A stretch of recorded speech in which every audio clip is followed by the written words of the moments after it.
Y'all ready to blaze away or what?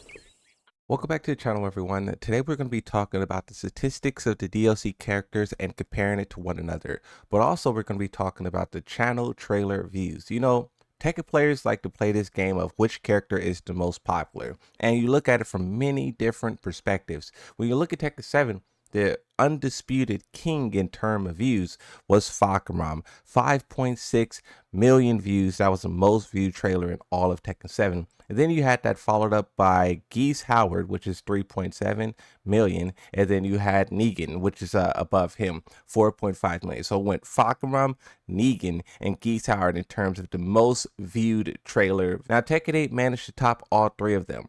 Their Tekken 8 reveal that happened at PlayStation got 6.1 million views. That trailer was absolutely amazing. Something that I always like to highlight when we go back and look at that trailer is how in that trailer there was no heat. There was none of this like crazy plus frame stuff that is in the game now. And I'm not saying that the trailer would have been viewed less if it was there. I just think it's interesting how the first look that we got didn't have the things that are dominating the game today. Now in terms of the Tekken 8 DLC for Season 2, Anna has the most views with 1.4 million views. There's animes who are celebrating this. They're talking about how their character is very popular, very beloved, and also relevant. Now in comparison, you have Fahkumram. His trailer, which also had the Armor King teaser reveal in it, so that kind of gave it a little momentum as well, but he has 830,000, so still on his climb to 1 million. And then when you look at Armor King trailer has been out for 3 days and it already surpassed the Fahkumram trailer.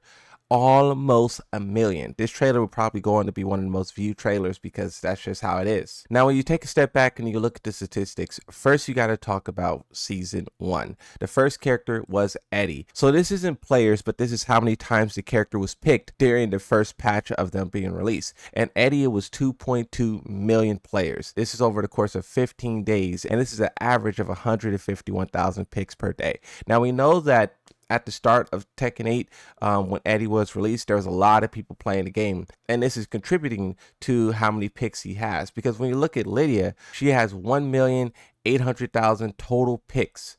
And this is over the course of 4 days. And that's an average daily pick of 128,000. And really with the Lydia update is when things really started to go well. Bad balancing, mistakes on the monetization side, not tackling cheaters and pluggers. This is when Tekken 8 really started to make a lot of problems, a lot of mistakes. But you can see here, Eddie's popularity on a graph, 2.3 million picks in comparison to the number 2 at that time, which was King. You're going to see King and Jin at the top pretty normally.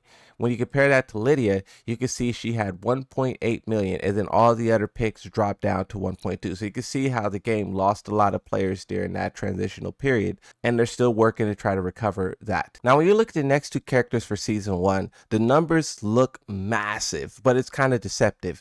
3.5 million total picks for Clive and also Heihachi. But keep in mind, this is over 29 days and 28 days.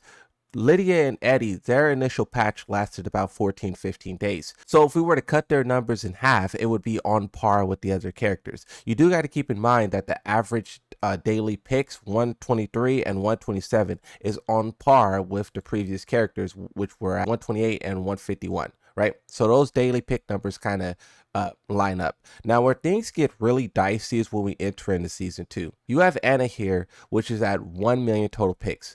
This is the lowest for any character. This is over 21 days, by the way. So she in 21 days could not do what most of the other characters can do in 14, 12, 13 days. Her average pick is 50,000. Now the animes are swearing that first off, the DLC is great, but then also Season 2 kind of screwed them over. This is something that I was talking about as well. It's like Anna's going to be the example of what's wrong with Season 2. Anna is the character who represents the worst that this game has to offer, and the people weren't playing her because she's diabolical, but they also weren't playing the game because the game was diabolical. So you can see that the game was getting hit on both fronts, and it shows when you look at the character Anna's statistics: 50,000 daily picks and 1 million total picks. To give you an example of what I mean about the negative reception that Anna garnered, here's Denny Maz, a clip that's posted to Twitter. Atif stays alive in the loser side of the bracket. Yeah, I'm about to turn this bitch off. This shit is so ass. Are we gonna have double Anna as a finals?